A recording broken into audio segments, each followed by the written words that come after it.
ओम नमो भगवते वासुदेवाय। भगवान विष्णु और माता लक्ष्मी कार्तिक के इस पावन माह में सभी भक्तजनों पर अपनी असीम कृपा दृष्टि बनाए। इसी शुभकामना के साथ आज हम कार्तिक मास महात्म्य के अध्याय 26 की कथा का रसपान करते हैं। आगे की कथा में सूत जी मुनियों को बताते हैं कि राजा पृथु नारद जी से कहने लगे कि हे नारद जी, अब आप कृपा करके कार्तिक व्रत का उद्यापन विधि सहित कहिए। तब नारद जी कहने लगे कि तो अब आप इसे ध्यानपूर्वक सुनो। कार्तिक शुक्ला चतुर्दशी को कार्तिक के व्रत की संपूर्णता के निमित्त उसका उद्यापन करना चाहिए।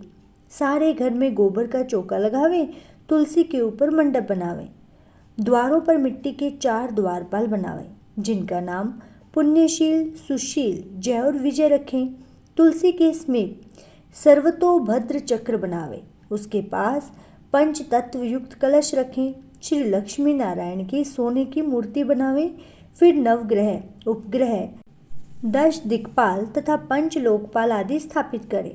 सर्वप्रथम स्वस्ति करके गणेश तथा विष्णु आदि देवताओं का षोडशोपचार विधि से श्रद्धापूर्वक पूजन करें। भगवान को सुंदर पीले रंग के रेशमी वस्त्र पहनावें। फिर सैयादान करें, ब्राह्मणों को भोजन करावें, गौ की पूजा करके गोदान करें, ब्राह्मण को सपत्नी भोजन करावें, दोनों को सवस्त्र भूषण पात्र तथा दक्षिणा देकर संतुष्ट करें। फिर चरण स्पर्श करके उनका आशीर्वाद ग्रहण करें। यह सब विधि पूर्वक तथा श्रद्धा सहित करने से सभी व्रतों का पूर्ण फल प्राप्त होता है तथा अंत में विष्णु लोक को जाता है। जो मनुष्य कार्तिक के व्रत को कहता, सुनता तथा देखता है, उसको भी व्रत करने के समान चौथे भाग का फल प्राप्त होता है। सूत जी कहते हैं कि यदि उद्यापन की शक्ति न हो तो ब्राह्मण को भोजन करा देवे, यदि ब्राह्मण न मिले तो गौ का पूजन कर लें, यदि गौ भी न मिले तो पीपल अथवा वट का पूजन कर लेवें। इसके साथ ही कार्तिक मास महात्म्य के अध्याय 26 की कथा संपूर्ण होती है। इससे आगे की कथा का श्रवण हम कल सुनाई जाने वाली अध्याय 27 की कथा में करेंगे। अब श्रवण करते हैं तुलसी विवाह कथा का। एक बार शिव ने अपने तेज को समुद्र में फेंक दिया। उससे एक महातेजस्वी बालक ने जन्म लिया। यह बालक आगे चलकर जालंधर के नाम से पराक्रमी दैत्य राजा बना। इसकी राजधानी का नाम जालंधर नगरी था। दैत्यराज कालनेमी की कन्या वृंदा का विवाह जालंधर से हुआ। जालंधर महाराक्षस था। अपनी सत्ता के मद में चूर उसने माता लक्ष्मी को पाने की कामना से युद्ध किया, परंतु समुद्र से ही उत्पन्न होने के कारण माता लक्ष्मी ने उसे अपने भाई के रूप में स्वीकार किया। वहां से पराजित होकर वह देवी पार्वती को पाने की लालसा से कैलाश पर्वत पर गया। भगवान देवादिदेव शिव का ही रूप धरकर माता पार्वती के समीप गया, परंतु माँ ने अपने योग बल से उसे तुरंत पहचान लिया तथा वहां से अंतर्ध्यान हो गई। देवी पार्वती ने क्रुद्ध होकर सारा वृतांत भगवान विष्णु को सुनाया। जालंधर की पत्नी वृंदा अत्यंत पतिव्रता स्त्री थी। उसी के पतिव्रत धर्म की शक्ति से जालंधर न तो मारा जा सकता था और न ही किसी से पराजित होता था। इसलिए जालंधर का नाश करने के लिए वृंदा के पतिव्रत धर्म को भंग करना बहुत ही जरूरी था। इसी कारण भगवान विष्णु ऋषि का वेश धारण कर वन में जा पहुंचे, जहां वृंदा के लिए भ्रमण कर रही थी। भगवान के साथ 2 मायावी राक्षस भी थे, जिन्हें देखकर वृंदा भयभीत हो गई। ऋषि ने वृंदा के सामने पल में दोनों को भस्म कर दिया। उनकी शक्ति को देखकर वृंदा ने कैलाश पर्वत पर महादेव के साथ युद्ध कर रहे अपने पति जालंधर के बारे में पूछा। ऋषि ने अपने माया जाल से 2 वानर प्रकट किए। एक वानर के हाथ में जालंधर का सिर था और दूसरे के हाथ में धड़।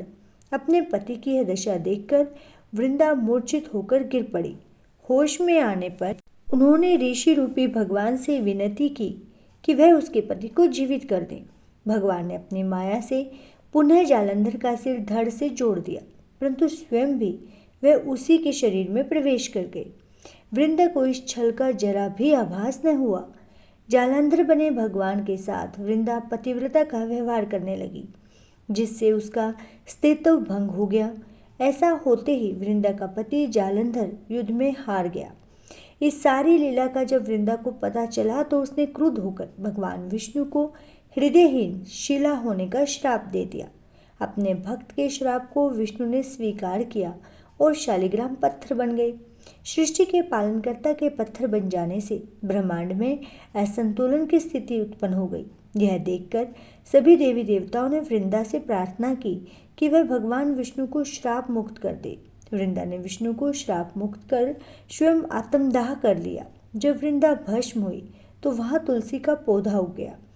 भगवान विष्णु ने वृंदा से कहा, हे वृंदे, तुम अपने अस्तित्व के कारण मुझे लक्ष्मी से भी अधिक प्रिय हो गई हो। अब तुम तुलसी के रूप में सदा मेरे साथ रहोगी। तब से हर साल कार्तिक महीने में देव उठावनी एकादशी के दिन तुलसी विवाह के रूप में मनाया जाता है। भगवान विष्णु ने कहा कि जो भी मनुष्य मेरे शालिग्राम रूप के साथ तुलसी का विवाह करेगा उसे इस लोक और परलोक में विपुल यश प्राप्त होगा। उसी दैत्य जालंधर की यह भूमि जलंधर नाम से विख्यात है। सती वृंदा का मंदिर मोहल्ला कोट किशनचंद में स्थित है। कहते हैं इस स्थान पर एक प्राचीन गुफा थी जो सीधी हरिद्वार तक जाती थी। सच्चे मन से 40 दिन तक सती वृंदा देवी के मंदिर में पूजा करने से सभी मनोरथ पूर्ण होते हैं। जिस घर में तुलसी होती है वहाँ यम के दूत भी ऐसे में नहीं जा सकते।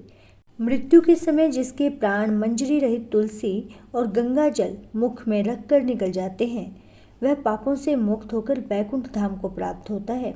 जो मनुष्य तुलसी व आंवले की छाया में अपने पितरों का श्राद्ध करता है उसके पितरों को मोक्ष प्राप्त हो जाता है। ओम नमो भगवते वासुदेवाय।